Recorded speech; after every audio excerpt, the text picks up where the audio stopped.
ఈ ఆరాధనకు కూడి వచ్చిన మీ అందరికీ నా నిండు మనసుతో నా హృదయపూర్వకమైన వందనాలు.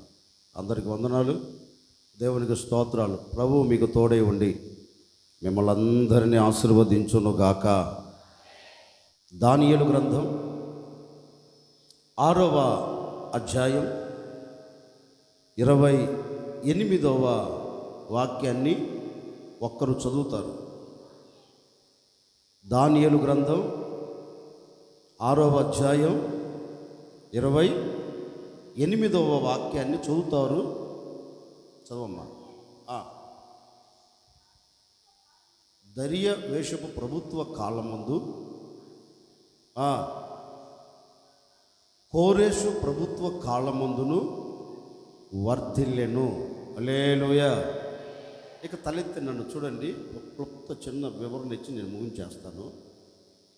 దానియేలును గూర్చి దేవుని వాక్యంలో చక్కగా రాయబడిన మాట ఏంటంటే, దానియేలు అన్యుల దేశములోనికి వెళ్ళి అన్యుల దేశములో బానిసగా బ్రతుకుతున్న ఆ దినాలలో అతడు ఏ చోటకి వెళుతూ ఉన్నా, ఏ రాజు ఆ దేశాన్ని పరిపాలన చేస్తున్నా, ఏ రాజు ఆ దేశాన్ని ఏలుబడి చేస్తున్నా, ఆ రాజు కాలములో దానియేలు ఏమయ్యాడట? వర్ధిల్లుచు ఆ దేశంలో ఆశీర్వాదానికి నాంది పలికినట్లుగా పరిశుద్ధ గ్రంథం చెప్తుంది. మరి ఈ దానియేలు అన్యుల దేశంలోనికి తీసుకొని వెళ్ళారు కదా, అన్యుల దేశంలో బానిసగా బ్రతుకుతున్నాడు కదా. మరి బానిసగా బ్రతుకుతున్నవాడు ఆ దేశంలో వర్ధిల్లేదానికి కారణాలు ఏంటి? అన్యుల దేశంలో ఆశీర్వాదానికి నాంది పలికేదానికి కారణాలేంటి?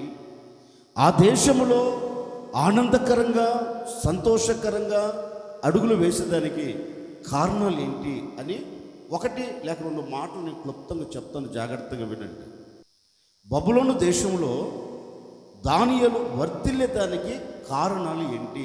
మొదటి మాట, ఈ బబులోను రాజు నెబుకద్నెజర్ దేవుని పేరు పెట్టబడిన పట్టణం మీదకి యుద్ధానికి వెళ్ళాడు.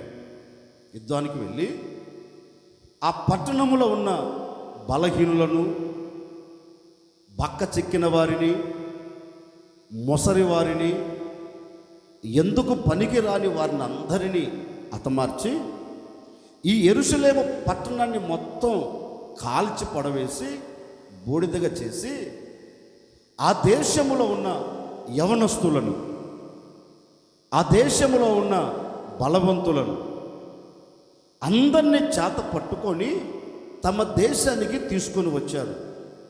ఎందుకు తమ దేశానికి తీసుకొని వచ్చారు అంటే, యవనస్తులనుకో ఏ పని చెప్పినా చేస్తారు, బలవంతులనుకో ఏ పని చెప్పినా చేస్తారు, అదే ముసలివారు అనుకో ఏ పనిని చేయగలరా?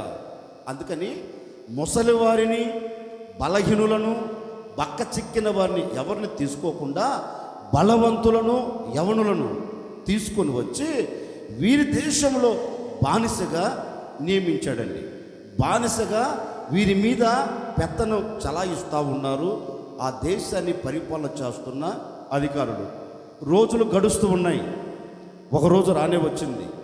ఆ రోజు వచ్చినప్పుడు ఈ చెరపట్టుకొని తీసుకొని వెళ్ళిన యవనస్తులలో కొందరిని ఏర్పరచుకొని యవనస్తులందరినీ ఒక చోట పెట్టి రాజు ఒక ఆజ్ఞ ఇచ్చాడు. చూడండి, కొన్ని దినముల వరకు, కొన్ని రోజుల వరకు ఈ యవనస్తులందరినీ మీరు పరీక్షించండి, మీరు పరిశోధించండి. వీరికి కావలసిన ఏది అవసరమో, వీరు తినేదానికి కానివ్వండి, వీరు ఉండేదానికి కానివ్వండి, వీరి అవసరాలకు ఏది అవసరమో ప్రతిదీ వీరికి సమకూర్చండి. వీరికి సమకూర్చటమే కాదు, నేను ఏ ఆహారమునైతే తింటున్నానో, నేను ఏ పానీయంనైతే త్రాగుతున్నానో అదే ఆహారమును, అదే పానీయాన్ని కూడా వీరికి పెట్టండి అని రాజుగారు ఒక ఆజ్ఞ ఇచ్చాడు. రాజుగారు ఆజ్ఞ ఇచ్చారు. ఇంకేంటి, కడుపు నిండుతుంది, చల్లగా కదలకుండా ఏసీలో, మన భాషలో మాట్లాడుకుందాం, కడుపు నిండుతుంది, చల్లగా ఏసీలో కూర్చొని ప్రశాంతంగా నిద్రపోతుంది, ఏ పని లేదు. కొన్ని రోజుల వరకు వీరిని ఒక చోట పెట్టి వీరిని పోషిస్తున్నారు, వీరికి కావలసిన ప్రతిదీ సమకూర్చి పెడుతున్నారు. నేనంటానండి, రాజు తినే ఆహారం మనం తినే ఆహారం లాగా ఉంటుందా? ఇస్తున్నానండి, ఎలా ఉంటుంది? శ్రేష్టమైనది. మనం తినే ఆహారం అన్నా ఏ ఆహారం? డైరెక్ట్గా వాడు మనకు మందు కొట్టడు, కానీ పొలంలో మందు కొట్టి తెచ్చి మనకు పెడతాడు. డైరెక్ట్ మనకు కొట్టడు. కొట్టేది ఎక్కడ? మందు పొలంలో. తినేది ఏంటిది? మనము సారము లేని తిండి. కానీ రాజు దగ్గర ఉండే తిండి ఏ తిండి? ఏ తిండి? శ్రేష్టమైన తిండి. ఆ శ్రేష్టమైన తిండిని వీరికి పెట్టమన్నారండి. నేనంటానండి, మనమైతే వద్దంటమ్మా, చెప్పండి, మనకు పెట్టకపోతే కదా బాధ, పెడితే ఎందుకు బాధ? మనమైతే పెట్టకపోతే బాధపడుతాం. మాకు ముక్క లేదు, చెక్క లేదు, చెక్క మీద తొక్క లేదు. మనమైతే మాకు ఏమీ లేదు, మనం బాధపడతాం. నేనంటానండి, అన్ని సమకూరుస్తున్నారు, అన్ని తీసుకొని వచ్చి పెడుతూ ఉన్నారు, తినవలసిన వారు తింటా ఉన్నారు. కానీ ఈ దానియేలు మాత్రం ఆ వ్యక్తితో ఒక మాట అంటున్నాడు. చూడండి, నేను ఎవరిని అంటే, నేను ప్రత్యేకించబడిన వాడును. ఎవరంటున్న మాట? ఇప్పుడు నేననే మాట ఏంటో తెలుసండి? ఎందుకు వద్దన్నాడు దానియేలు ఆహారాన్ని? చెప్పరేంటండి? మొదట ఈ ఆహారాన్ని వండితే మొదట రాజు దగ్గరికి రాదు. ఈ ఆహారం ఎక్కడికి వెళ్తుంది?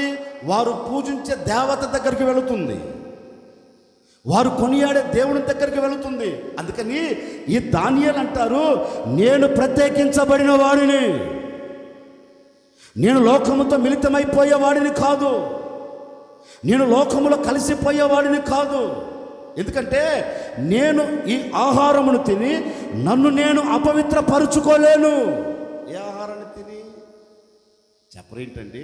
ఇదిగో ఈ రాజు దగ్గర నుంచి వస్తుంది ఆహారం, రాజు సమకూర్చి మా దగ్గరికి పంపుతున్నాడు ఈ ఆహారం.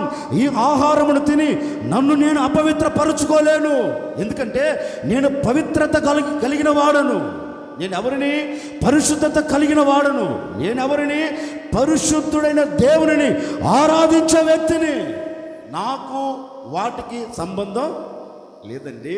అందుకని ఈ ఆహారమును తిని నన్ను నేను అపవిత్రపరుచుకొని నా దేవునికి నేను దూరం అయ్యేదానికంటే నన్ను నేను కడుపు కాల్చుకొని నా దేవునికి నేను సమీపంగా ఉండటం మంచిది. దానియేలు మనసులో చూడండి ఎంత ఆలోచన ఉందో. ఈ ఆహారమును తిని నేనేమవ్వకూడదు? అపవిత్రపరచబడకూడదు.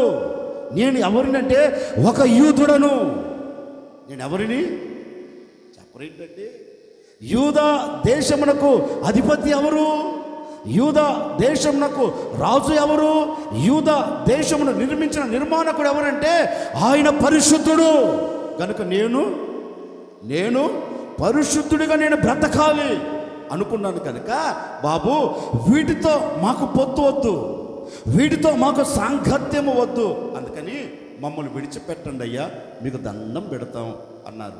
అంతలో ఆ ఆహారాన్ని వడ్డించే వ్యక్తి అంటాడు, కాదండి, మేము నీ మీద మేము దయ దలచవచ్చు, సరే నువ్వు మాకు విన్నపించుకున్నావు కనుక మేము నీతో చెబుతాం, కానీ రాజు దగ్గరికి తీసుకొని వెళ్ళేలోపు నీ ముఖం కానీ వికారమైందనుకో, నీ ముఖంలో కళ లేదనుకో. ఏ కళ? ఇతను అంటాడు, దానియేలు అంటాడు, అయ్య బాబు, ఈ శ్రేష్టమైన ఆహారము మేము తినకపోయినా, ఈ శ్రేష్టమైన ఆహారమును మేము భుజించకపోయినా, ఈ శ్రేష్టమైన పానీయమును మేము తాగకపోయినా, ఇదిగో మాలో మార్పు రాదు. మేము ఆకుకూరలే తిన్నా, మేము కూరగాయలే తిన్నా, మా ముఖములో కళ మాత్రం మారదు. మమ్మల్ని నమ్ము. ఎందుకంటే మేము ఆరాధించే దేవుడు సజీవుడు కనుక మా ముఖమును వాడిపోనివ్వడు. మేము పరిశుద్ధతను కోరుకున్నాం కనుక, మేము పవిత్రతను కోరుకున్నాం కనుక మా ముఖములో ఏనాడు కూడా వాడిపోయిన అనుభవాలు కంటికి కనబడవు. అందుకని ఈ చిన్న సహాయం మాకు చేసి పెట్టండి అయ్యా అన్నారు. సరే, అతను కూడా ఒక పక్క బాధ ఉన్నా, ఒక పక్క వీరు చెప్పిన మాటలు విని వీరికి రోజు ఏం పెడుతున్నారు చెప్పరేంటండి? ఆకుకూరలే, చికెన్ మటన్లు కాదు, రోజు ఆకుకూరలు, కూరగాయలు ఆకుకూరలు కడుపు నిండా తింటా ఉన్నారు. మిగతా వాళ్ళు ఏం చేస్తూ ఉన్నారు? రోజు మటను చికెను చేప రోజు తింటున్నారు. లేఖనంలో చదవండి, వీరి ముఖముల కంటే వీరి ముఖం ఏమైంది? ప్రకాశవంతముగా నిలిచిపోయింది. వీరి ముఖముల కంటే వీరి ముఖం ఏ విధంగా మార్చబడింది అంటే మెరిసిపోతుంది, కలకలాడిపోతుంది. వీరందరూ అంటారు, బాబు మేము రోజు చికెన్లు మటన్లు తింటున్నాము, కానీ మా ముఖంలో ఏం లేదు. చెప్పరేంటండి? కళ లేదు. మరి మీ ముఖం ఇంతగా ప్రకాశవంతంగా ఎందుకు మారింది అంటే దానిలో ఒకటి అంటాడండి, బాబు మేము తినే కూరగాయలు ఏమి లేదు, మేము తినే ఆహారములో ఏమి లేదు. మరి మా ముఖము ఇంతగా ఎందుకు ప్రకాశవంతంగా మారిందంటే మా హృదయములో మేము పరిశుద్ధతను కోరుకున్నాము కనుక మా దేవుడు మా హృదయాన్ని చూచి మా ముఖాన్ని వెలుగుమయముగా మార్చాడు. మా ముఖము తేజరిల్లునట్లుగాను, మా ముఖము ప్రకాశవంతముగా మారునట్లుగాను మా దేవుడు మమ్మలను వెలిగించాడు. మేము పరిశుద్ధతను కోరుకున్నాం కనుక ఆ పరిశుద్ధతే మాకేం కలగచేసింది? వెలుగును కలగచేసింది అంటారు. ఇప్పుడు నేను మీకు చెప్పాలనుకున్న మాట ఏంటంటే, ఈ దానియేలు బబులోను దేశంలో ఎందుకు వర్ధిల్లుచూ బ్రతికాడంటే లేఖనం అంటుంది, అతడు తన్ను తాను అపవిత్రపరుచుకోలేదు. ఎవరిని చెప్పరేంటండి? దానియేలు, ఈ బబులోను దేశంలో బానిసగా వచ్చావు కదా, పని చేసేదానికి ఇక్కడ అడుగు పెట్టావు కదా, మరి ఆ స్థితి నీకు లేదు కదా. ఇప్పుడు ఏ స్థితిలో ఉన్నావు? ప్రధానులలో ఒకడిగా నియమించబడ్డావు.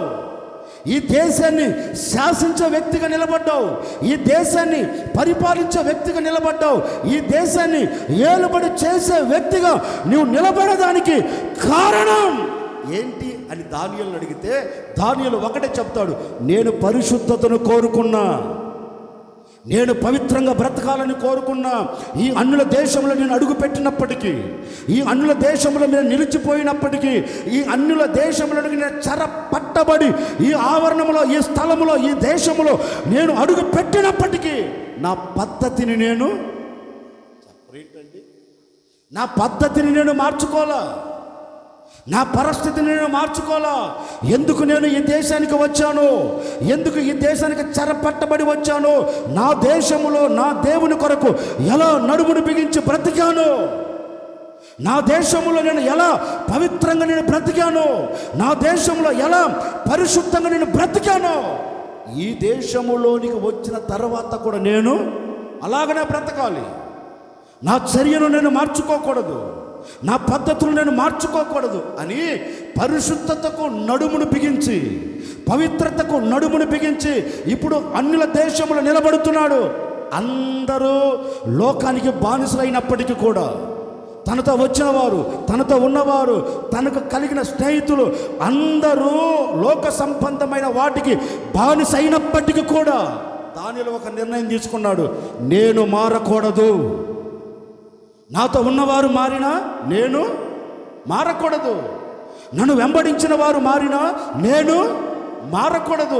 మేమందరం కలిసి కట్టుకొని ఈ దేశంలోకి వచ్చాం కదా, నాతో వచ్చిన వారందరూ మారిపోవచ్చు, నేను చెప్పరేంటండి, నేను మారకూడదు అని తన్ను తాను అపవిత్రపరుచుకోకుండా తన్ను తాను కాపాడుకుంటూ వచ్చాడు. కనుకనే అతని హృదయాన్ని చూచిన దేవుడు, అతని అంతరంగమును చూచిన దేవుడు ఇప్పుడు ఏం చేశారో తెలుసండి, బబులోను దేశములోనే ఒక ఉన్నతమైన స్థానంలో దేవుడు అతన్ని నిలబెట్టాడు. ఇప్పుడు బబులోను దేశములో ఎంతమంది రాజులు వస్తున్నా, ఎంతమంది రాజులు వెళ్తున్నా, కానీ దానియేలు స్థితి ఏ విధంగా ఉంది చెప్పరేంటండి? దేవుడు ఎక్కడికైతే ఎక్కించాడో ఆ చోట వర్ధిల్లుతూనే ఉన్నాడు. ఎక్కడ? బబులోను దేశంలో. ఇప్పుడు నేను కూడా మీతో ఒక మాట చెప్పాలనుకున్నాను. ఇప్పుడు మనము దేవుని సన్నిధిలోనికి వస్తున్నాం, దేవుని సన్నిధిలో నుంచి వెళుతున్నాం. వెళుతూ ఉన్న మనం వర్ధిల్లుచూ బ్రతుకుతున్నామా? ఒకసారి ఆలోచించండి. వస్తున్నాం, వెళుతున్నాం, బాగానే ఉంది. ప్రార్థన అంటే ఆసక్తితో వస్తున్నాం, ఆరాధన అంటే ఆసక్తితోనే వస్తున్నాం, పరిచర్య అంటే ఆసక్తితోనే చేస్తున్నాం, వస్తున్నాం, వెళుతున్నావు. కానీ నీ కుటుంబంలో ఏమైనా మార్పు కలిగిందా? నీ కుటుంబ స్థితి ఏమైనా మారిందా అంటే మారలా. లోకంలో ఒక సామెత ఉంది, ఎక్కడేసావురా గొంగలి అంటే అక్కడే అన్నట్లుగా. అంటే ఇప్పుడు మన బ్రతుకు ఏ విధంగా మార్చబడిందంటే, వర్ధిల్లవలసిన మనం, ఆశీర్వాదానికి నాంది పలకవలసిన మనం ఇప్పుడు ఎందుకు శాపాన్ని మూటగట్టుకుంటూ ఆశీర్వాదం కళ్ళ ముందు కనపడక కన్నీరు కారుస్తున్నామంటే, మన హృదయములో ఎక్కడో అపవిత్రత నిలిచిపోయింది. మన గుడారములో ఎక్కడో అపవిత్రత నిలిచిపోయింది. అపవిత్రత నిలిచిపోయిన దానిని బట్టి నీ ఇంట్లో ఆశీర్వాదం నిలబడలేకుండా పోయింది. నిన్ను ఆశీర్వదించగలిగిన దేవుడు నీ కుటుంబంలో నిలిచి నిన్ను దీవించలేకపోతూ ఉన్నాడు. కారణం నీలో చెప్పరేంటి. ఇప్పుడు నేను అంటానండి, దానియేలు ఇప్పుడు అన్యుల దేశంలోకి వచ్చి నిలబడిన తర్వాత దానియేలు దినదినము ఎందుకు అభివృద్ధి చెందుతున్నాడు? మాట్లాడండి గట్టిగా. ఎందుకు అభివృద్ధి చెందుతున్నాడు? దానియేలు ఏమైనా అక్రమంగా ప్రవర్తించాడా? లేదా అన్యాయంగా దోచుకున్నాడా? అన్యాయంగా రాబట్టాడా? అన్యాయంగా మూట కట్టుకున్నా? లేదు, ఎక్కడ అన్యాయంగా ప్రవర్తించలేదు, ఎక్కడ అన్యాయంగా దోచుకోలేదు. అతనికి తెలిసింది ఒకటే, నేను ఈ దేశంలో ఘనంగా నిలబడాలి అంటే, నేను ఈ దేశంలో ఆశీర్వాదకరంగా నిలబడాలి అంటే నన్ను నేనేం చేసుకోవాలి? చెప్పరేంటండి. నన్ను నేనేం చేసుకోవాలి? పరిశుద్ధపరుచుకుంటే, నన్ను నేను అపవిత్రపరుచుకోకుండా నన్ను నేను పరిశుద్ధపరుచుకుంటే నా దేవుడు నా హృదయాన్ని చూస్తాడు. ఎందుకని ఆయన ఎవరు? పరిశుద్ధుడు. అందుకే దైవజనుడు అంటాడు కదా, ఇదిగో ఆయన పరిశుద్ధుడు కనుక మీరును. చెప్పరేంటండి. యేసు ప్రభు కూడా అంటాడు, బాబు నేను పరిశుద్ధుడు కనుక నేను మీ మధ్య సంచరించాలంటే మీరు ఏమవ్వాలి? పరిశుద్ధముగా మారాలి.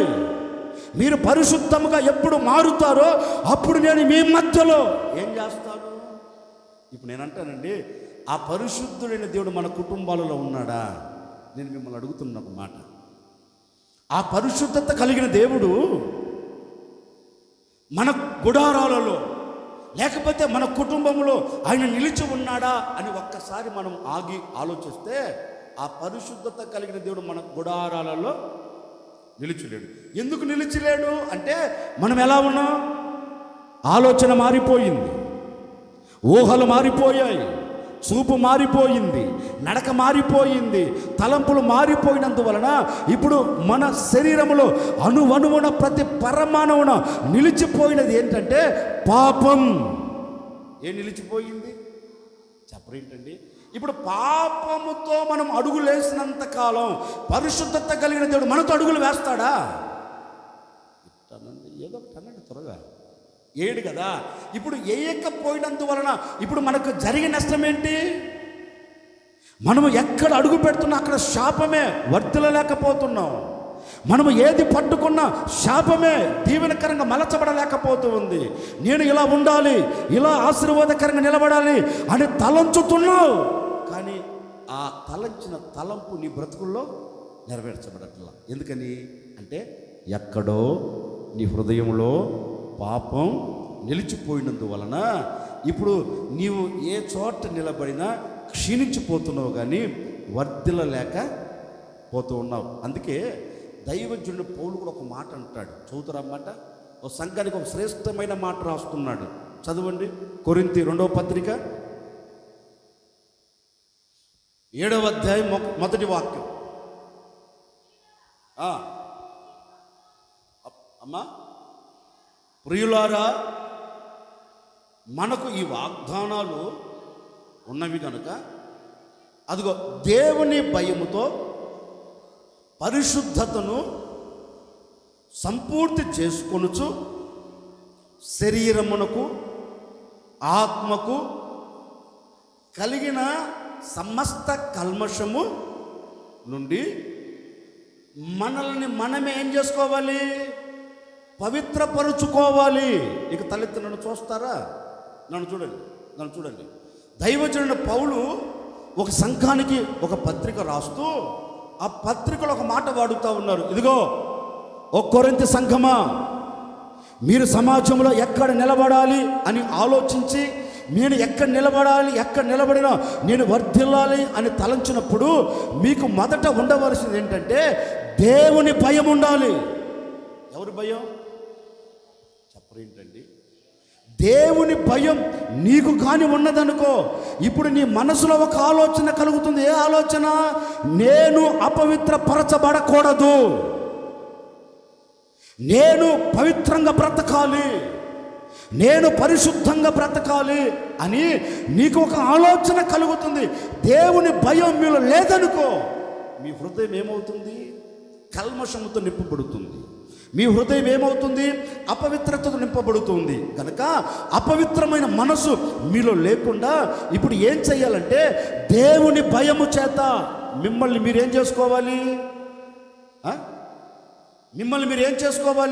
మీ పరిశుద్ధతను సంపూర్తి చేసుకోవాలంటండి. ఎవరి పరిశుద్ధతను?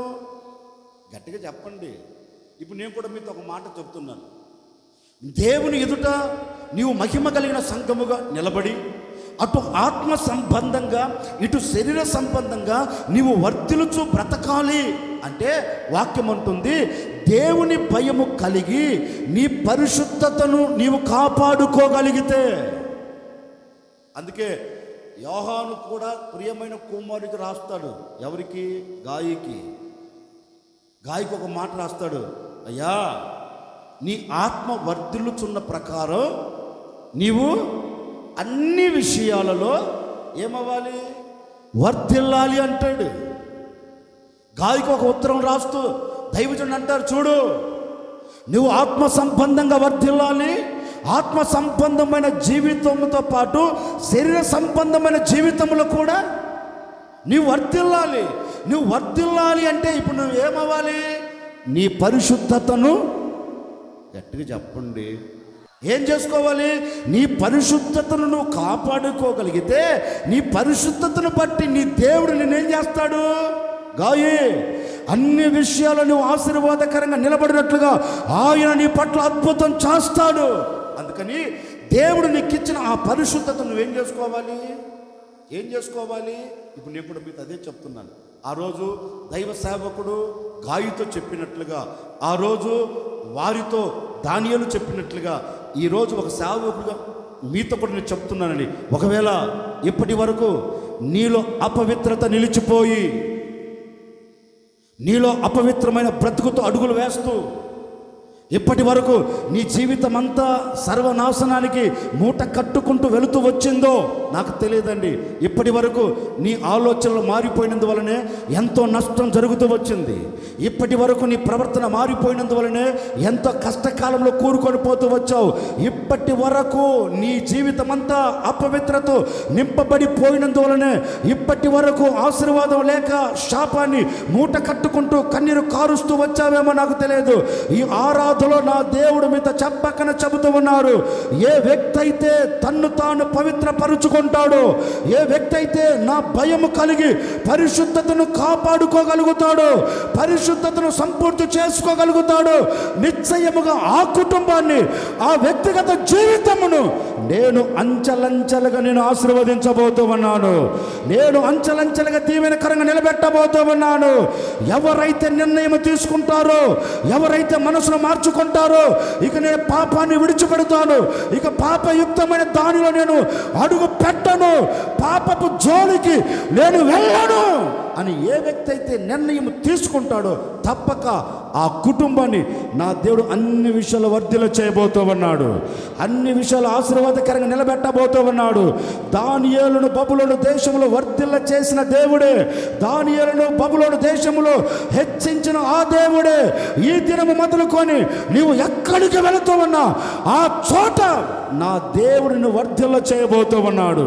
నీవు వర్ధిల్లాలి అని కోరుకోగలిగితే, ఈరోజు నిన్ను నీవే పవిత్రపరుచుకోగలిగితే తప్పక ఆయన మిమ్మల్ని అందరినీ వర్ధిల్ల చేయునుగాక. ఎవరిని? ఇప్పుడు దానియేలును బబులోను దేశంలో వర్ధిల్లింప చేశారు అంటే దానియేలు ఎలా బ్రతికాడు? చెప్పండి గట్టిగా. ఎలా బ్రతికారు? తను తాను అపవిత్రపరుచుకోలా. తను తాను ఏం చేసుకున్నారు? చెప్పరేంటండి? ఓ సేవకుడిగా చెప్తున్నాను. మరి ఏ పాపం నీ ఇంటిని ఏలుతుందో ఒకసారి ఆలోచించండి. అందుకే దైవ సేవకుడు కూడా ఇశ్రాయేలు అందరితో ఒక మాట అంటాడు. దైవజనుడైన మోసే చివరి రోజులలో ఇశ్రాయేలు సర్వ సమాజంను పిలిచి ఆ సమాజం అంతటితో చెప్తున్నాడు, చూడండి, మీ పాలెములో మీరు నివసిస్తున్న చోట అసహ్యమైనది ఏది మీ పాలెములో ఉండకూడదు. అపవిత్రమైనది ఏది మీ పాలెములో నివసించకూడదు. ఎందుకంటే మీ పాలెములో ఆయన సంచరించబోతూ ఉన్నాడు. ఎవరు? చెప్పరేంటండి? దేవుడు మీ పాలెములో సంచరించబోతూ ఉన్నాడు. ఆయన మీ మధ్యలో సంచరించబోతూ ఉన్నాడు. కనుక మీ పాలెం ఎలా ఉండాలి? గట్టిగా చెప్పండి, ఎలా ఉండాలి? ఎందుకంటే అసహ్యమైన దానిని చూచి దేవుడు మీ పాలెమును విడిచిపెట్టకుండా మీరు జాగ్రత్త పడాలి. ఎందుకంటే నిన్ను వర్ధిల్ల చేసే దేవుడు నీ పాలెములు అడుగు పెట్టబోతూ ఉన్నాడు.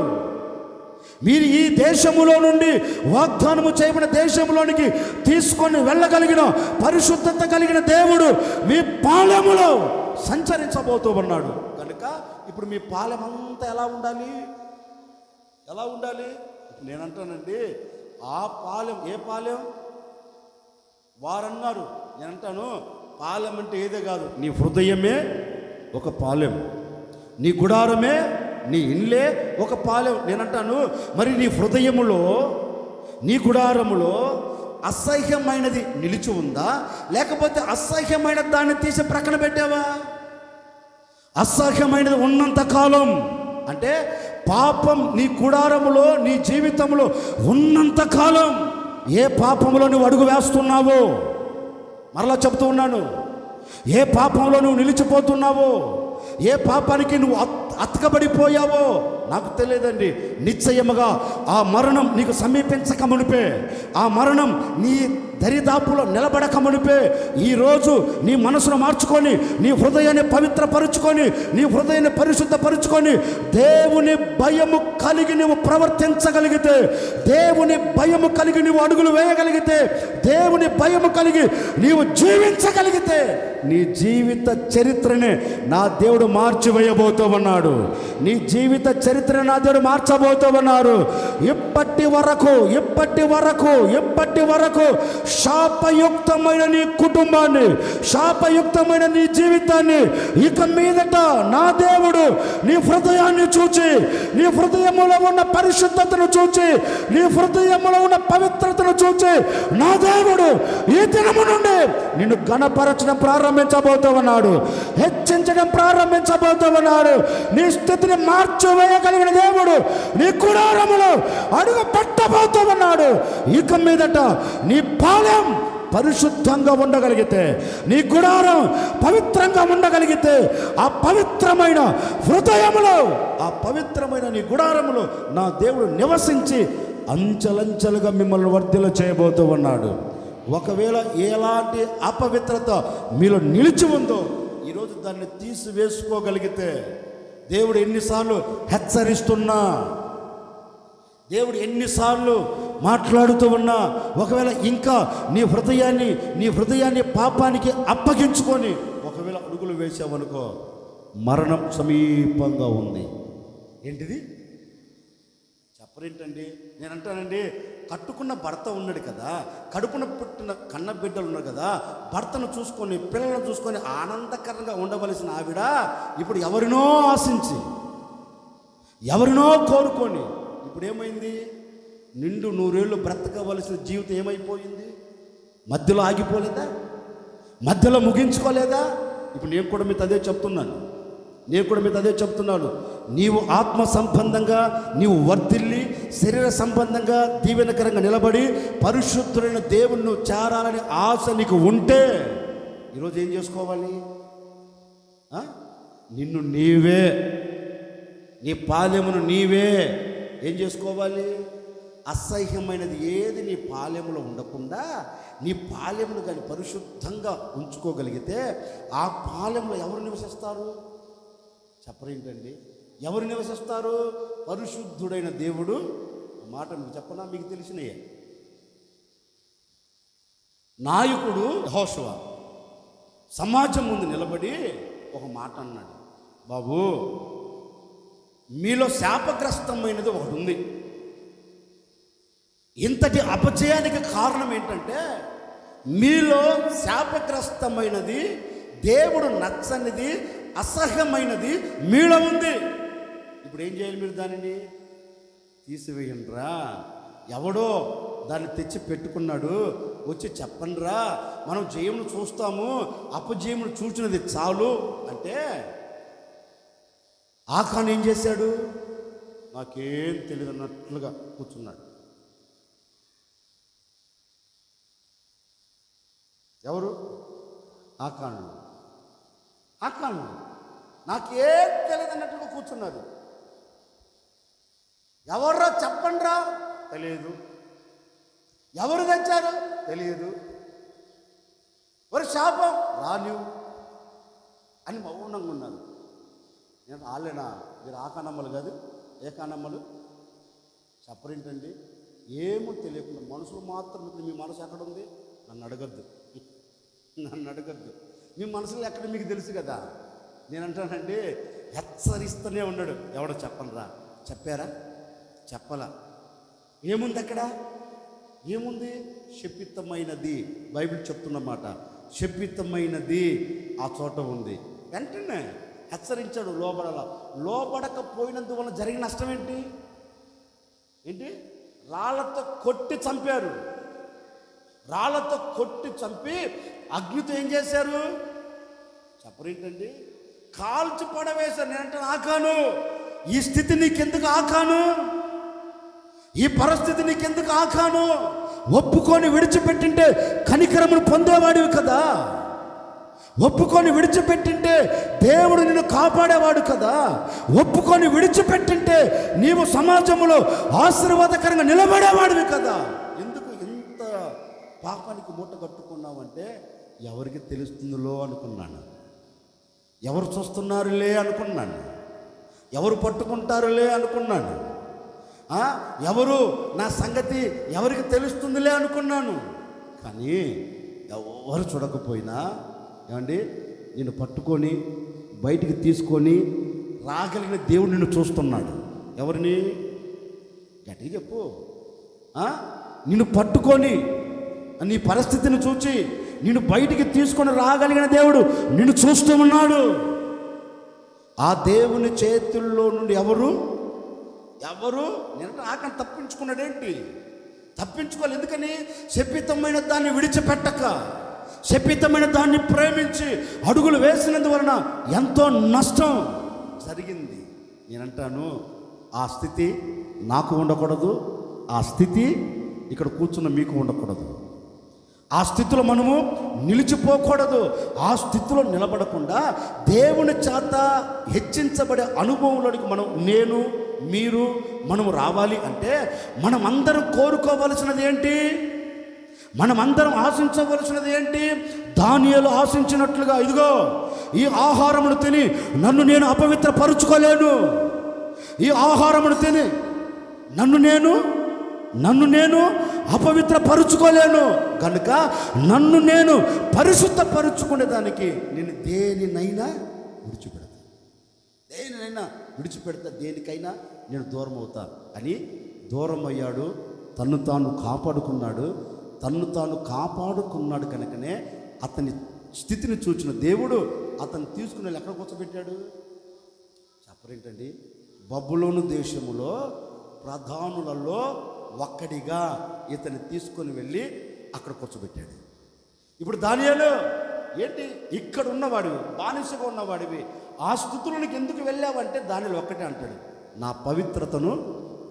నేను అంటానండి, ఏ వ్యక్తి పవిత్రతను కాపాడుకుంటాడో ఆ వ్యక్తిని దేవుడు తప్పక ఆశీర్వదించబోతూ ఉన్నాడు.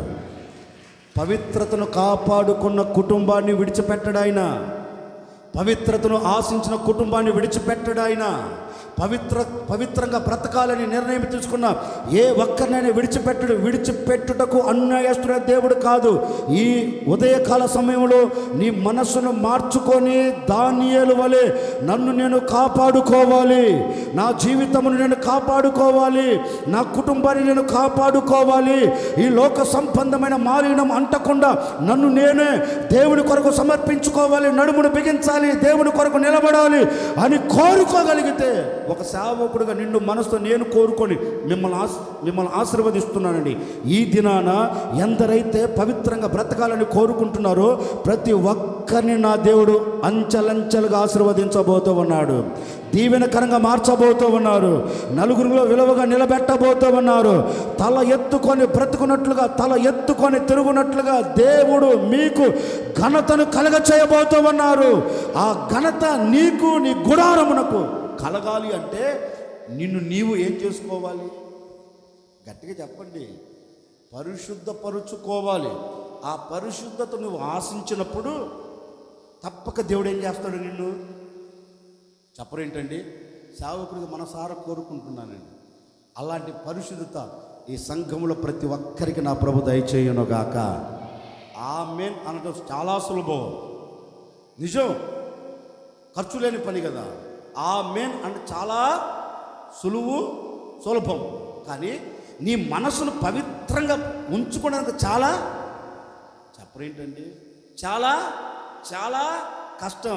మరొక్క మాట చెప్తున్నాను, ఇదిగో నీ తల నుండి నీ అరికాలు వరకు ఒకవేళ ఎలాంటి స్థితిలో నీ మనసులో మెదులుతూ వస్తుందో నాకు తెలియదండి. ఈరోజు మనసును మార్చుకోండి, తప్పక నా దేవుడు మిమ్మల్ని అందరినీ పరిశుద్ధపరచబోతూ ఉన్నాడు, మిమ్మల్ని అందరినీ సంపూర్ణంగా ఆయన శుద్ధి చేయబోతూ ఉన్నాడు.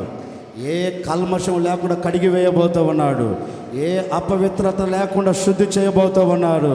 కల్మషము లేని వ్యక్తుల వలె నా దేవుడు మిమ్మలను నిలబెట్టబోతూ ఉన్నారు. నీ స్థితిని నా ప్రభు చూడబోతూ ఉన్నాడు, నీ హృదయాన్ని నా ప్రభు చూడబోతూ ఉన్నారు. ఆశించిన ప్రతి ఒక్కరిని అద్భుత రీతిలో వర్ధిల చేయబోతూ ఉన్నారు. ఎందరైతే ఆశపడుతూ ఉన్నారో, ఎందరైతే పవిత్రంగా బ్రతకాలని కోరుకుంటున్నారో ప్రతి వారిని నా దేవుడు గణపరచబోతూ ఉన్నాడు, ఘనతను కలగచేయబోతూ ఉన్నాడు. నిన్ను గణపరచగలిగిన దేవుడు తప్పక నీ గుడారములో నిలిచి ఉండునుగాక. తప్పక నా దేవుడు మీ పాలెములో నిలిచి ఉండునుగాక, నీ హృదయములో నిలిచి ఉండునుగాక. పవిత్రతను కోరుకునే ఆ పరిశుద్ధత కలిగిన దేవుడు మీతో కూడా అడుగులు వేయునుగాక. ఈరోజు దానియేలు కోరుకున్నట్లుగా మీరు కూడా నన్ను నేను అపవిత్రపరుచుకోను అని ఒక నిర్ణయం మీరు తీసుకోగలిగితే తప్పక నా దేవుడు మిమ్మల్ని ఏం చేయబోతున్నాడు చెప్పరేంటండి? నేనంటే దానియేలు కంటే, ఎవరికంటే? దానియేలు కంటే మిమ్మల్ని అందరినీ నా దేవుడు వర్ధిల్ల చేయునుగాక. హల్లెలూయా. ఇప్పుడు దానియేలు అన్యుల దేశంలో వర్ధిల్లడానికి ప్రబలమైన కారణం ఏంటి? తన్ను తాను అపవిత్ర పరుచుకోలేదు కనుక దేవుడు తన మనసును చూచి ఏం చేశాడు? వర్ధిల్ల చేశాడు. రెండో మాట ఎక్కడికి వెళ్ళదు. ఇప్పుడు మొదటి అధ్యాయం చెప్పారు, ఇప్పుడు రెండో అధ్యాయంలోకి వెళ్తున్నా. మీరు చదవద్దులే, ఇంటికి వెళ్ళి చదువుకోండి, నేను చెప్పిన మాటలు ఉంటాయి. ఇవి రెండో అధ్యాయం చరిత్ర చెప్తున్నాను. తలెత్తి నన్ను చూడండి, త్వరగా నన్ను చూడండి. ఒకరోజు రాజుగారు నన్ను చూడమన్నాను. ఆ రాజుగారు రాత్రి బాగా నిద్రపోయాడు తిని.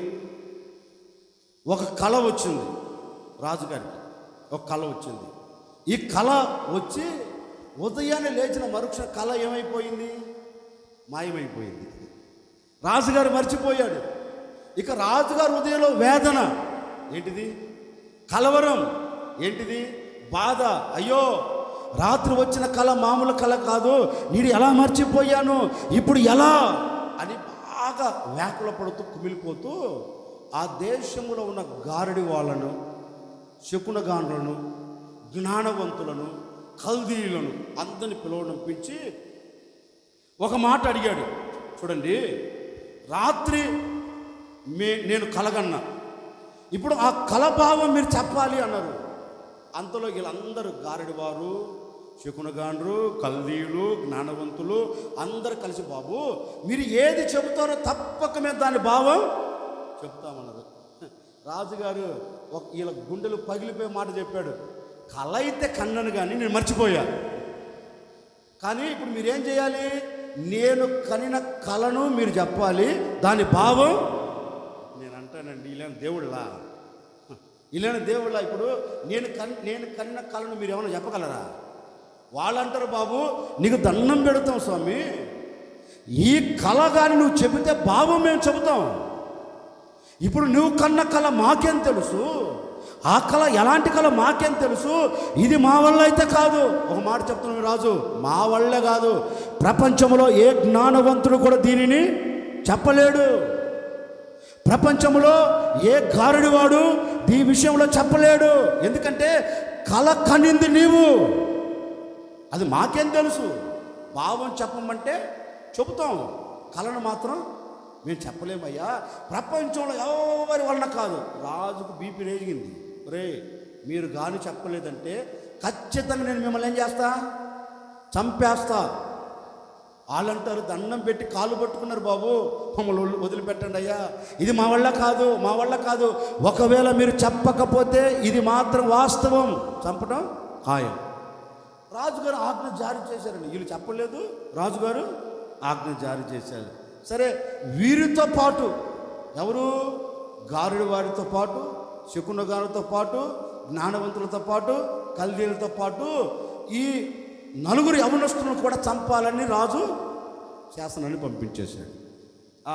అప్పుడు ఈ వార్త దానియేలుకు తెలిసిన తర్వాత దానియేలు ఒక వ్యక్తి దగ్గరికి వెళ్ళి అడుగుతున్నాడు, బాబు ఏంటి ఇంత త్వరగా రాజుగారు మరణ శాసనాన్ని విడుదల చేశారు, అందరిని చంపేయమని ఎందుకు చెప్పాడు అంటే, అతగాడు దానియేలుతో చెప్పాడు ఇది ఇది ఇది అని. వెంటనండి దానియేలు ఏం చేశాడు తెలుసా? ఎలాగైనా ఈ మరణాన్ని నేను ఆపివేయాలి, ఎలాగైనా ఈ దేశంలో ఏ జ్ఞానవంతుడు చనిపోకూడదు, అందుకని నేను అడ్డుగా నిలబడాలి అని తిన్నగా దానియేలు తెగించి రాజు సమ్ముఖంలోకి వెళ్ళి రాజుతో ఒక మాట అంటున్న, రాజుగారు మీరు కనిన కళ నేను చెబుతాను, ఆ కళకు భావం నేను చెబుతాను, కానీ నాకు కొంచెం సమయం కావాలి అన్నాడు. అంతే, రాజుగారు కూడా తీసుకోమన్నాడు. అప్పుడు ఈ దానియేలు ఏం చేశాడో తెలుసండి? కూర్చొని ఆలోచించలా, ఏ కలగన్నాడు అని ధ్యానంలోనికి వెళ్ళలా. తన దగ్గర ఉన్న స్నేహితులను పిలిచి స్నేహితులతో ఒక మాట అంటున్నాడు, చూడు ఈ మరణాన్ని మనం ఆపివేయాలి అంటే, ఈ మరణాన్ని మనం రద్దు చేయాలి అంటే మనకు కలిగిన మార్గం ఒక్కటే. తిన్నగా మనం దేవుని దగ్గరికి వెళ్దాం, తిన్నగా దేవుని పాదాలు పట్టుకుందాం, ఈ మరణానికి కారణం ఏంటో దేవుణ్ణి అడిగి తెలుసుకుందాం, దేవుడు తప్పక మనకు తెలియచేస్తాడు, దీన్ని ఆపివేద్దాం అని ఈ నలుగురు కలిసి దేవుని దగ్గరికి వెళ్ళి ఇప్పుడు దేవుని పాదాలు పట్టుకొని మోకరించి ఎలుగెత్తి ఏడుస్తున్నారు. ఎలుగెత్తి వేడుకుంటున్నారు, దేవా ఇదిగో ఈ మరణము రద్దవ్వాలి, ఈ దేశంలో ఏ ఒక్కడు చనిపోకూడదు, రాజుగారు ఇచ్చిన శాసనం రద్దవ్వాలి, ఏం చేస్తావో మాకు తెలియదయ్యా అని దేవుని పాదాలు పట్టుకొని వేడుకోవటం మొదలుపెట్టారు. ఎవరు? ఈ ముగ్గురు యవనస్తులు, ఇవి ముగ్గురితో పాటు దానియేలు, ఈ నలుగురు కలిసి దేవుని పాదాలు పట్టుకొని మొరపెడుతూ ఉంటే ఆ రాత్రే, మరుసటి రోజు రాత్రి కాదు, ఆ రాత్రే దేవుడు వారికి ప్రత్యక్షమై రాజు కనిన కలను చూపెడుతున్నాడు. ఇదిగో దానియేలు, నీవు ఆశించావు కనుక, నీవు కోరుకున్నావు కనుక నిశ్చయముగా నేను రాజుకు ఇచ్చిన ఆ కళ నేను నీకు చూపెడుతున్నాను, విను, చూడు అన్నాడు. ఇప్పుడు నాకు వచ్చిన ఒక డౌట్ అండి, ఆ దేశంలో అంతమంది జ్ఞానవంతులు ఉన్నారు కదా, ఎవరికైనా దేవుడు తెలియచేశాడా? అంతమంది గారడి వారు ఉన్నారు కదా, ఎవరికైనా తెలియచేశాడా? మరి నేనంటాను, ఈ దానియేలుకే ఎందుకు తెలియచేశాడు? ఈ దానియేలుకే రాజుగారు కన్న కలను, దాని భావమును ఎందుకు తెలియచేశాడు? చెప్పండి. నేను చెప్పనా? ఈ దానియేలు పరిశుద్ధతను ఆశించాడు కనుక, ఈ పరిశుద్ధత కలిగిన వ్యక్తికి దేవుడు ఏది మరుగు చేయడు. అర్థమవుతుందా?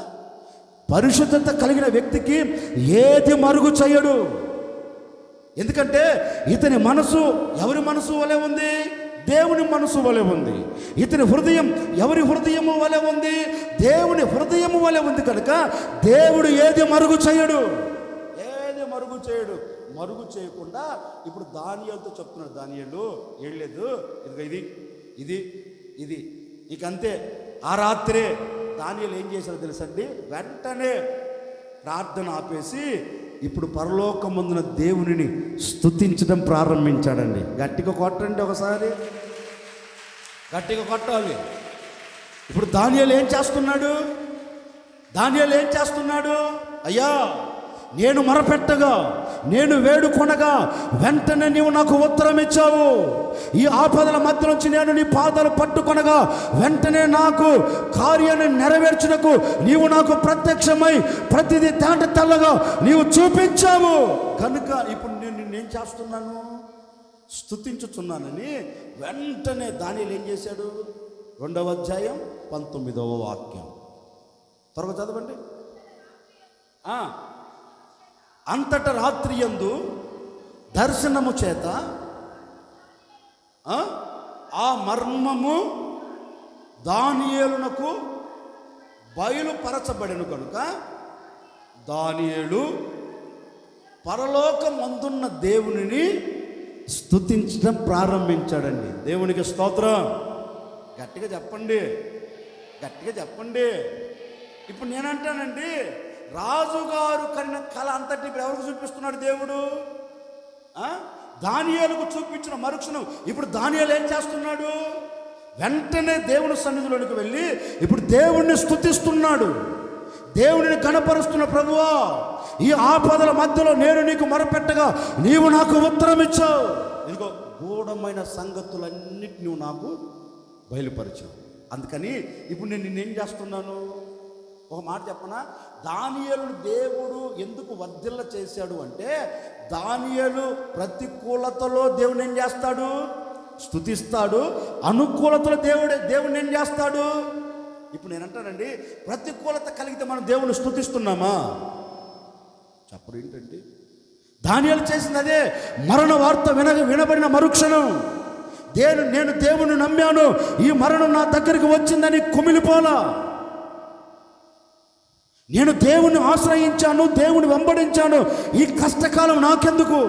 ఈ ఇబ్బందుల కొలువులో నేనెందుకు కాల్చబడాలి? దేవుడు నాకు అక్కర్లేదని దేవుని దూషించలేదండి. దానియేలు చేసింది ఒక్కటే, ఇదిగో ఈ కష్టంలో కూడా నేను దేవుని ఏం చేయాలి? చెప్పరేంటండి? ఈ ఇబ్బందుల్లో కూడా నేను దేవుని ఏం చేయాలి? నేను నా దేవుడిని స్తుతిస్తే నా దేవుడు మార్గాన్ని ఏం చేస్తాడు? చెప్పండి. నేను నా దేవుని సన్నిధిలో చేరి నేను స్తుతిస్తే నా దేవుడు ఎక్కడ ఉంటాడు? స్తుతుల సింహాసనంపై ఆసనుడై ఉంటాడు. ఆయన నాతో ఉన్నాడు అనుకో, అన్ని విషయాలు నేను జయమును చూడగలుగుతాను అని దానియేలు ప్రతి విషయములో ఏం చేస్తూ వచ్చాడు. అందుకే దేవుని వాక్యం ఉంటుంది, దేవునిని అతడు స్తుతించాడు కనుకనే బబులోను దేశములో దేవుడు తనని ఏం చేశాడు? వర్ధిల్ల చేయటం.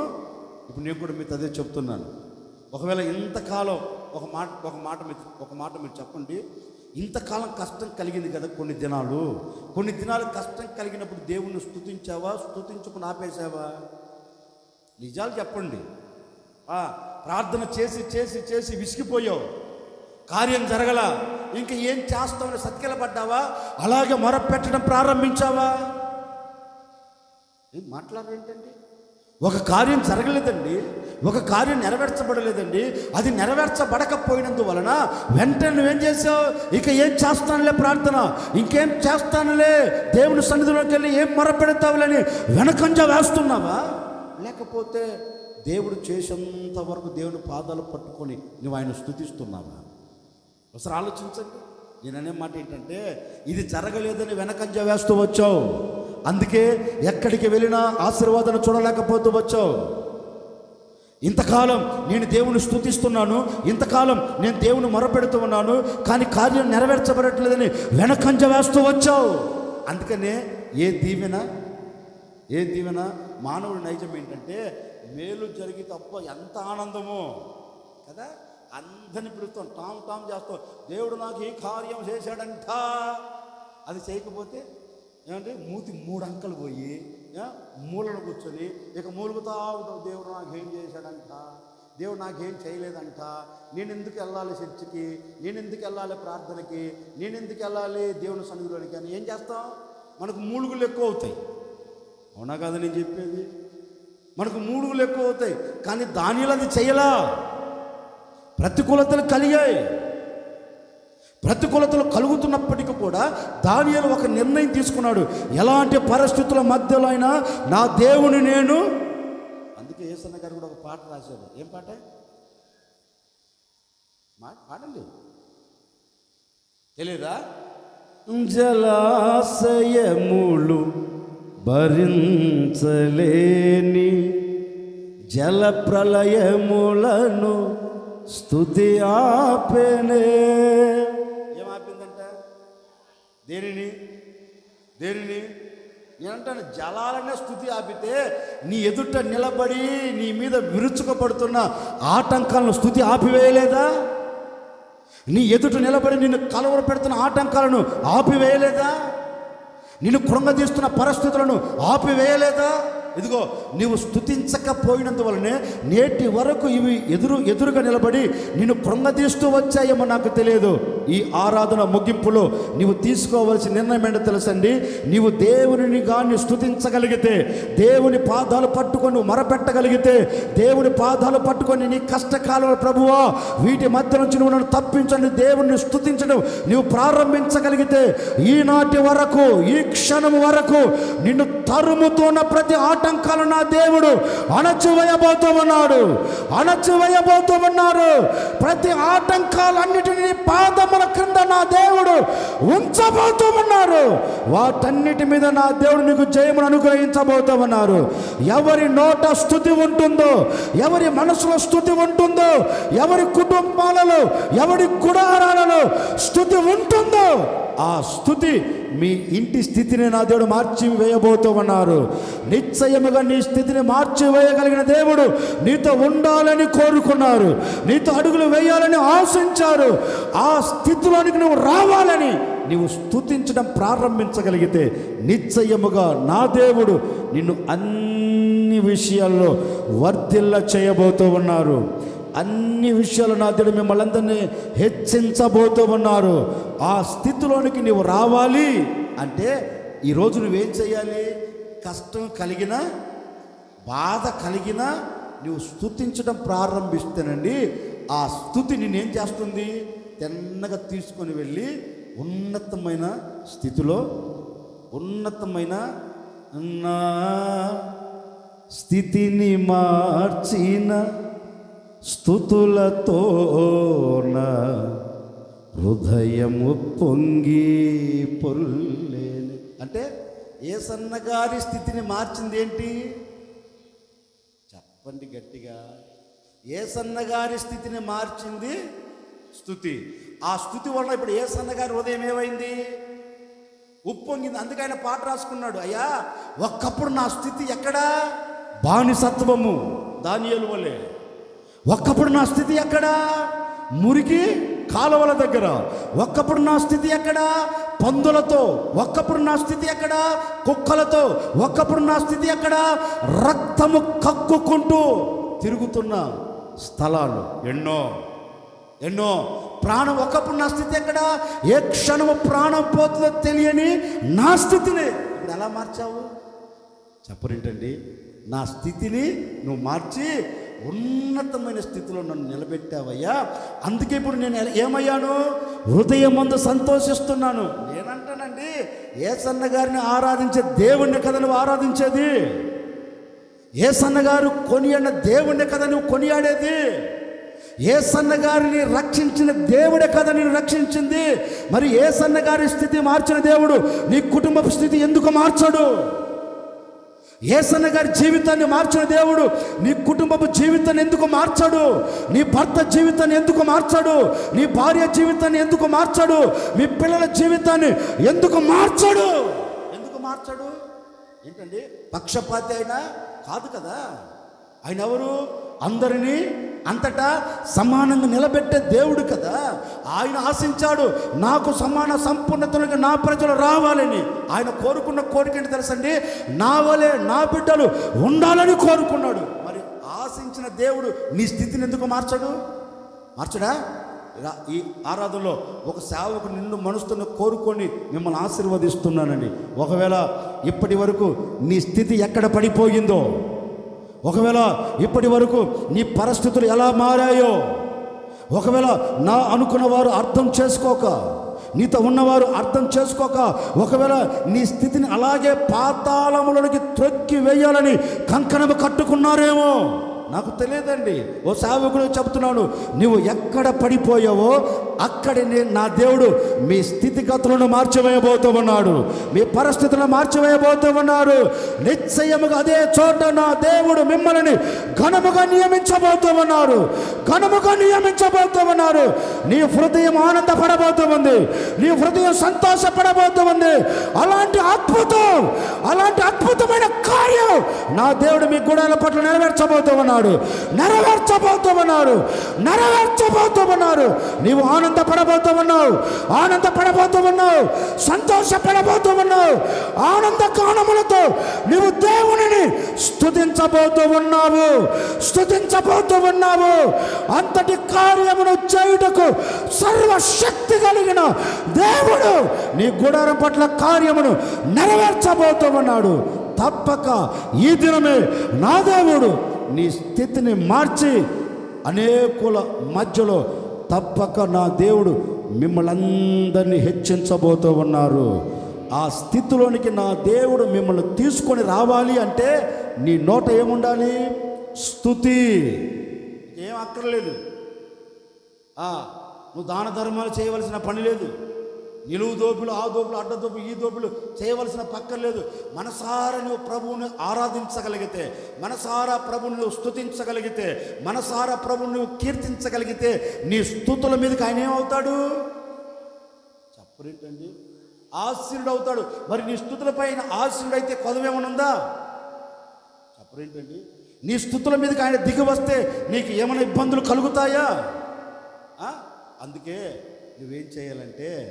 నువ్వేం చేయాలంటే మనస్ఫూర్తిగా మీ కుటుంబాలకు కలుగుతున్న పరిస్థితులు అంటే మీకు తెలుసు కదా. తెలుసా తెలియదా? వాళ్ళు నేను చెప్పాలా? నేను చెప్పనక్కర్లేదు. ఎందుకంటే మీ విషయాలు కూడా నాకు పెద్దగా తెలియదు. నేను మీ కుటుంబ విషయాలు మీకు తెలుసు కదా.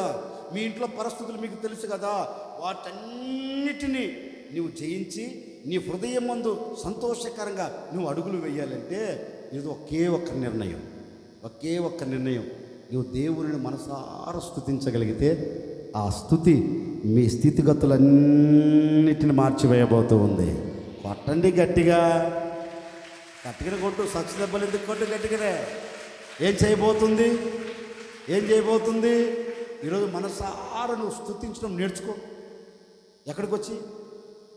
దేవుని సన్నిధిలోనికి వచ్చి మనసారా నువ్వు స్తుతించగలిగితే నీ స్థితిని ఎవరు చూస్తాడు? నీ స్థుతిని ఆయన చూచిన దేవుడు నీ స్థితిని ఏం చేస్తాడు? అందుకే దానియేలు అంటాడు, అయ్యా నా స్థితి ఏ స్థితి? బానిసత్వం. నా స్థితి ఏ స్థితి? వాళ్ళు ఏది చేయమంటే నేను అది చేయాలి. నా స్థితి అది. ఇప్పుడు నా స్థితి ఏ విధంగా మారింది? నేను ఏది చెబితే ఈ అన్యుల దేశంలో ప్రజలు అది రివర్స్ అయిపోయింది. మొత్తం రివర్స్ అయిపోయింది. ఒకప్పుడు ఆ దేశంలో వ్యక్తులు ఏది చెప్తే దానియేలు తల వంచి చేయాలి. ఏది చెప్తే అది చేసుకుంటూ వెళ్ళాలి. ఇప్పుడు ఎందుకని ఆ స్థితిలోకి దేవుడు తీసుకుని వెళ్ళాడు? దానిని ఒక్కటే అంటాడు, ఇది ఏదో నాకు ఇంకోటి కాదు, నా స్థితిని మార్చిన నా దేవుడు ఎందుకు మార్చాడంటే, నా దేవుడు అసలు నిత్యం నేనేం చేస్తున్నాను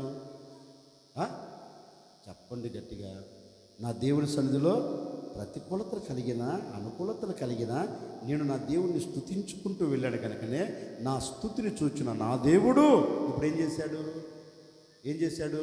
ఒక మాట చెప్పి నేను ముగిస్తాను, వినండి. ఆ దేవాలయానికి ఒక మాట, ఆ దేవాలయానికి ఇద్దరు దైవ సేవకులు వెళ్తున్నారు.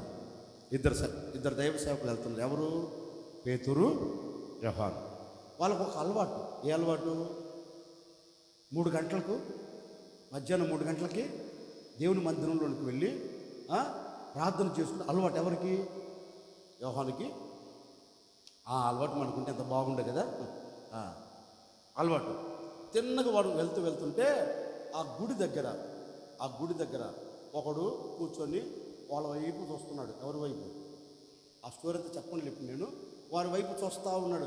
ఎందుకు చూస్తున్నారంటే ఆశించి ఏమైనా ఇవ్వకపోతాడా అని ఆశించి చూస్తూ ఉన్నాడు. చూస్తుంటే వాళ్ళు ఒక మాట అన్నారు, బాబు మా దగ్గర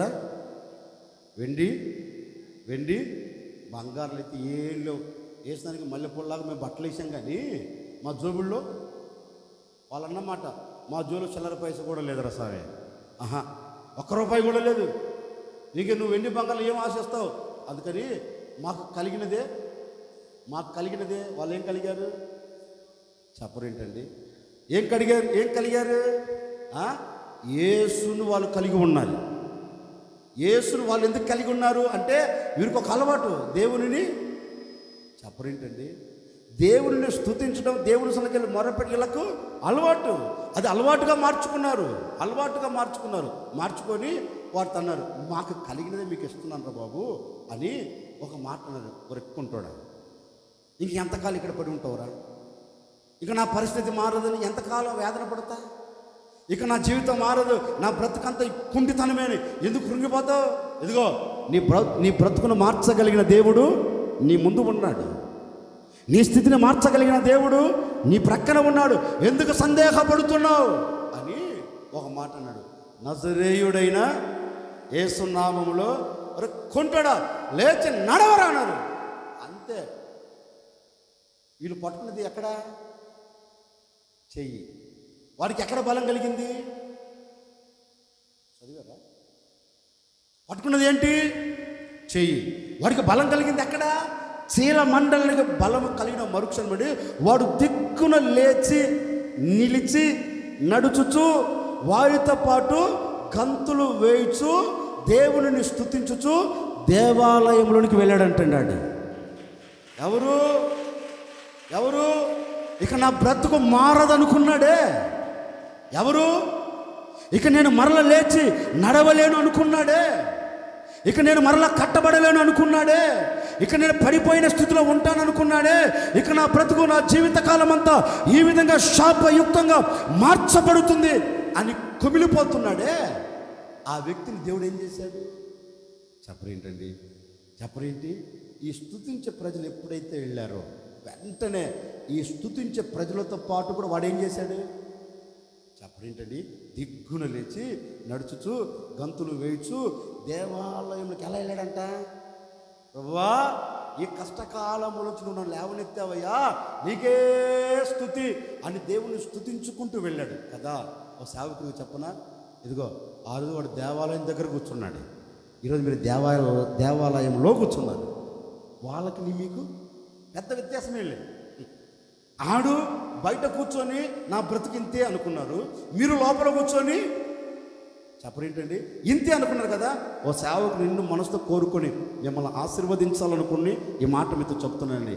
ఆ రోజు పేతురు, యోహాను అతనితో చెప్పినట్లుగా ఓ సేవకుడికి నిండు మనసుతో కోరుకుని మిమ్మల్ని ఆశీర్వదిస్తున్నానండి. ఒకవేళ ఇక లేవలేను అనుకున్నావేమో, ఇక నేను లేచి నిలబడలేను అనుకున్నావేమో, ఇక నేను పడిపోయిన స్థితిలో ఉంటాను అని తలంచుతున్నావేమో, ఇక నా కుటుంబం మారదు అని వేధించబడుతున్నావేమో, ఇక నా పిల్లలు మారరు, నా భర్త మారడు, నా భార్య మారదు, ఇక నా బ్రతుకంతా ఎంతే, నా జీవితం ఇలాగనే సాగి వెళుతుందని ఒకవేళ నిరాశ మధ్యలో ఇక్కడ కూర్చొని నా దేవుని మాటలు వింటున్నారేమో నాకు తెలియదని మీకు ఒక శుభవార్త నా ప్రభు చెప్పకనే చెబుతున్నారు. ఇదిగో మీరు పడి ఉన్న చోట నుండి నజరేయుడైన యేసు నామములో మీరు లేచి నిలిచి నడుచుచు గంతులు వేయచ్చు మీ గుడారాలకు మీరు తిరిగి వెళ్ళబోతూ ఉన్నారు. మీ కుటుంబాలకు తిరిగి వెళ్ళబోతూ ఉన్నారు. మీ బాధ మీరు ఇక్కడ విడిచిపెట్టి వెళ్ళబోతూ ఉన్నారు. మీ దుఃఖం ఇక్కడ విడిచిపెట్టి వెళ్ళబోతూ ఉన్నారు. మీ వేదన ఇక్కడ విడిచిపెట్టి వెళ్ళబోతూ ఉన్నారు. వేదనను తీసివేయగలిగిన దేవుడు మిమ్మల్ని పట్టుకోబోతూ ఉన్నారు. పట్టుకోబోతూ ఉన్నారు. పట్టుకోబోతూ ఉన్నారు. అదిగో వేదన తొలగిపోతూ ఉంది, బాధ తొలగిపోతూ ఉంది, దుఃఖం తొలగిపోతూ ఉంది. వేదనకు ముగింపును కలగచేయబోతూ ఉన్నారు. నీ హృదయం ఆనందముతో ఉల్లాసముతో పరవశించేటట్టుగా పరవళ్ళు త్రక్కేటట్లుగా దేవుడు అద్భుతం చేయబోతూ ఉన్నాడు. అద్భుతం చేయబోతూ ఉన్నాడు. పరవశించు, పరవశించు, పరవశించు. ఇప్పుడే నా దేవుడు నీవు పరవశించున్నట్లుగా నీ హృదయంలో ఒక ఆనందమును, ఒక సంతోషమును నా దేవుడు ఉంచబోతూ ఉన్నాడు. ఉంచబోతూ ఉన్నాడు. ఉంచబోతూ ఉన్నాడు. ఎలాగ వచ్చావో అలా తిరిగి వెళ్ళవు. ఎలాగ వచ్చావో అలాగ తిరిగి వెళ్ళకుండా నా దేవుడు నీ హృదయానికి ఒక ఉల్లాసమును కలగ చేయబోతూ ఉన్నారు.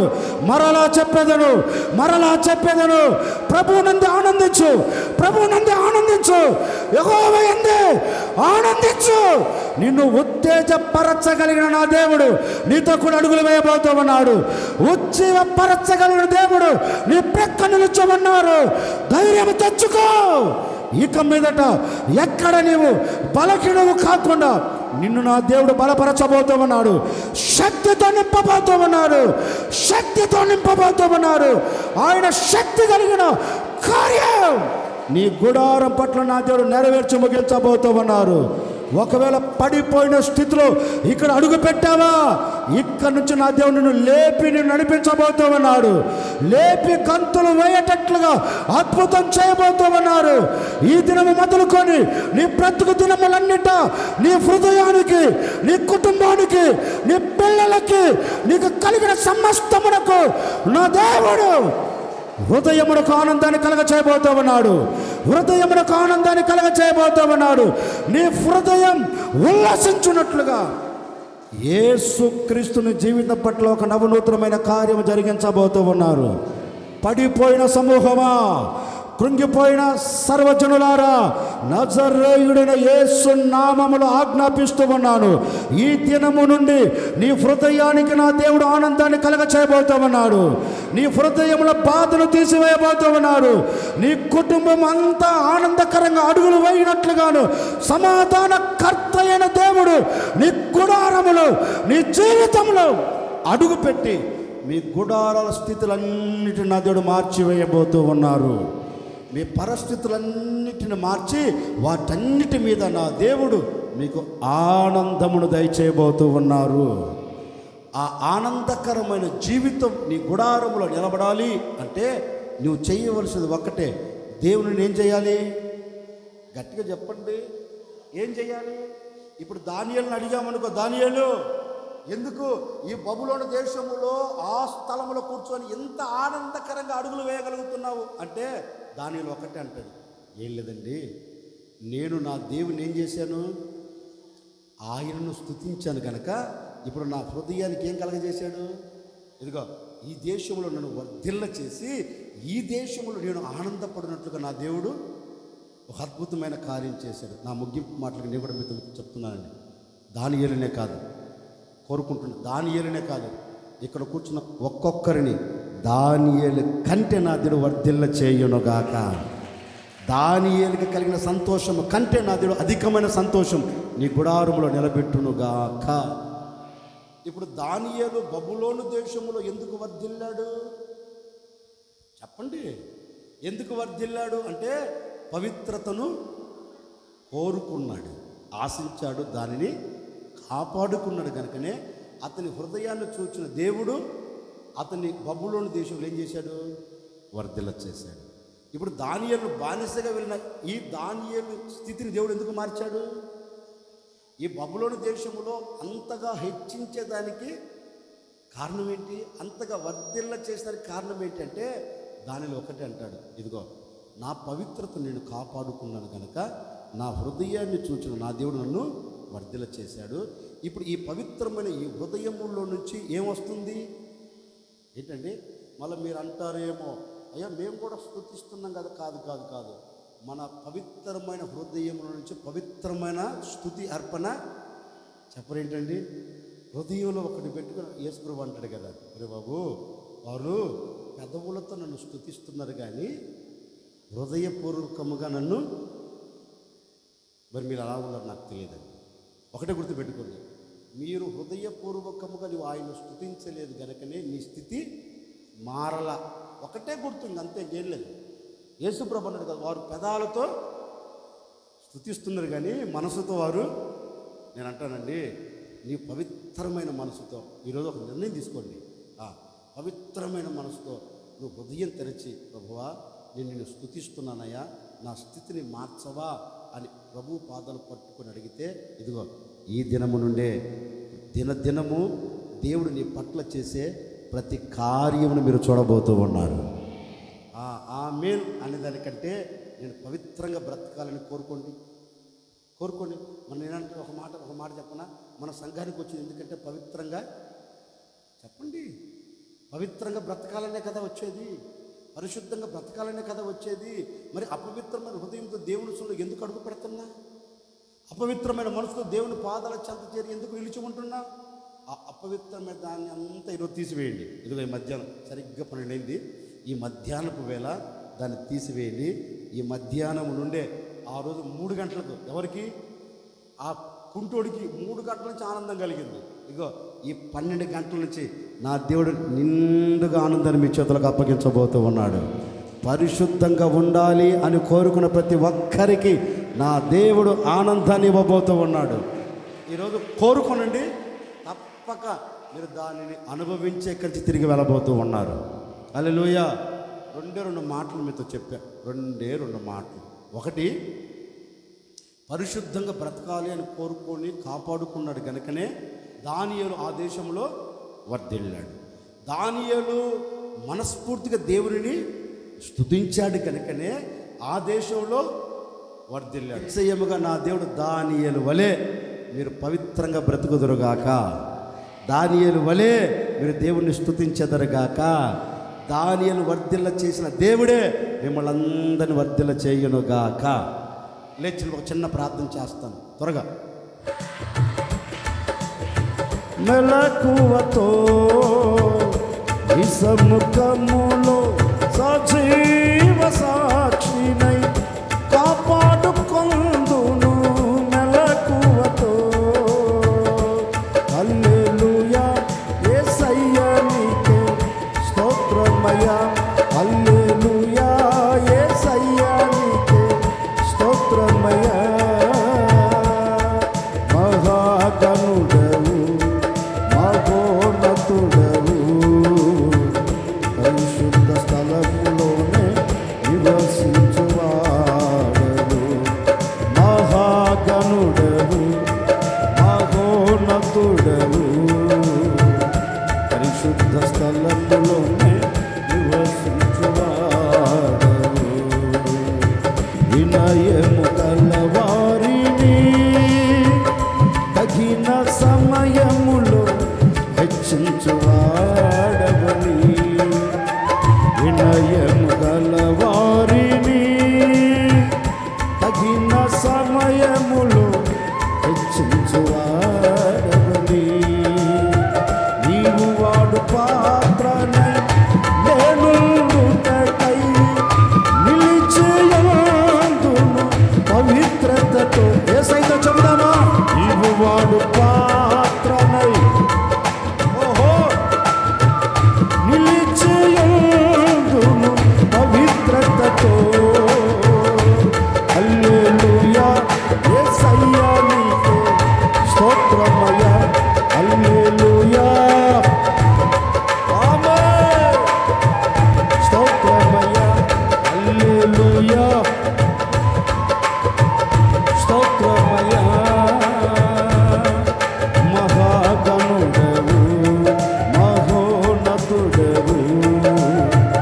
పరిశుద్ధ స్థలములోనే నివసించువాడవు.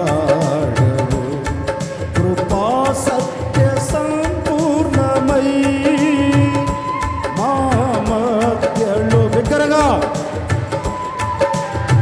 ఆమేన్. నన్ను పరిశుద్ధ పరచుటే కృపా సత్య సంపూర్ణమై మా మధ్యలో నివసించు న్యాయమా.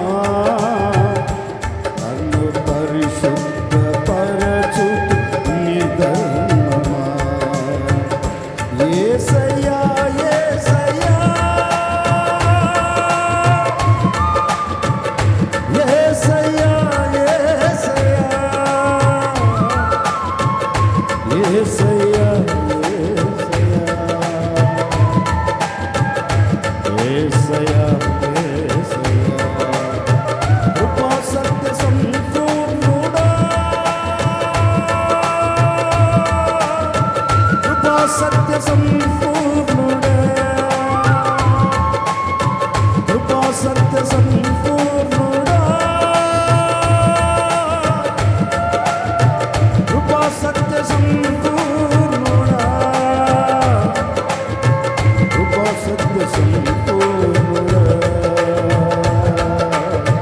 కృపా సత్య సంపూర్ణుడా. యేసయ్యా యేసయ్యా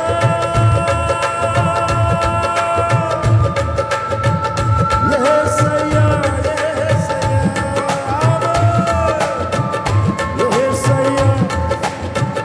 యేసయ్యా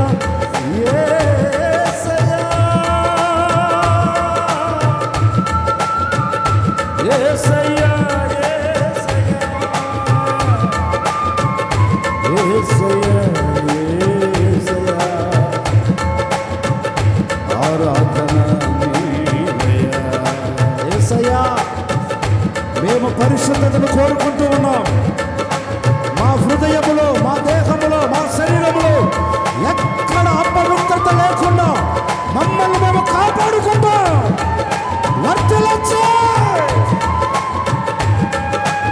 మేము మిమ్మల్ని స్తుతిస్తాం.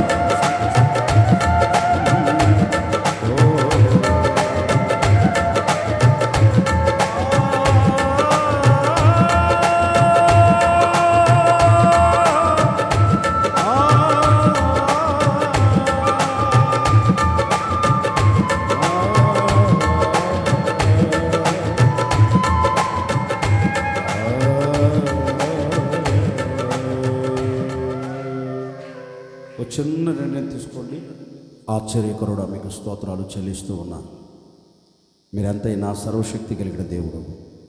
ఈ విధంగా మిమ్మల్ని స్తుతించున్నట్లుగా, ఈ విధంగా మిమ్మల్ని ఆరాధించున్నట్లుగా మరొక దినాన్ని మాకు ప్రసాదింపచేశారు. ఈ ఆరాధనలో మేము చేరి దానియేలు వర్ధిల్లినట్లుగా మేము వర్ధిల్లాలని కోరుకుంటున్నాం. అయ్యా, దానియేలు ఆశించాడు కదా. ఈరోజు ఎందరైతే ఆశిస్తున్నారో ప్రతి ఆశను మీరు తీర్చండి. ఎందరైతే తన పరిశుద్ధతను కాపాడుకుంటున్నారో ప్రతి కుటుంబం వర్ధిల్ల చేయబడాలి, ప్రతి కుటుంబం హెచ్చించబడాలి. అలాంటి కార్యాన్ని జరిగించండి నాయన. దానియేలు స్తుతించినట్లుగా మేము కూడా మిమ్మల్ని స్తుతించబోతున్నాం. ప్రతి కులతలో అనుకూలతలో అన్ని విషయాల మనస్ఫూర్తిగా మేము మిమ్మల్ని స్తుతించబోతూ ఉన్నాం. దానియేలుని హెచ్చించావు కదా, దానియేలు వర్ధిల్ల చేసావు కదా, మమ్మల్ని కూడా వర్ధిల్ల చేయలే ప్రభువా. నిశ్చయంగా ఎందరైతే స్తుతించాలని కోరుకుంటున్నారో ప్రతి కుటుంబాన్ని మీరు ఆశీర్వదించబోతున్నందుకై మీకు స్తోత్రం నాయన. ప్రతి కుటుంబం వర్ధిల్ల చేయబోతున్నందుకై మీకు స్తోత్రము తండ్రి.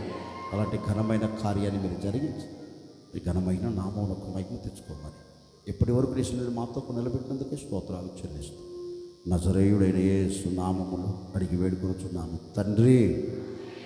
మన ప్రభువు అయిన యేసుక్రీస్తు కృప, తండ్రి అయిన దేవుని ప్రేమ, పరిశుద్ధాత్మ సహవాసం సన్నిధి కూడి వచ్చిన వారికి ఈ ఆరాధనలో పాల్గొని పరిశుద్ధతను కాపాడుకుంటాను, నేను దేవుణ్ణి స్తుతిస్తాను అని నిర్ణయం తీసుకున్న ప్రతి వ్యక్తికి, ప్రతి కుటుంబానికి, సంఘాన్ని నా దేవుడు వర్ధిల్ల చేయునుగాక.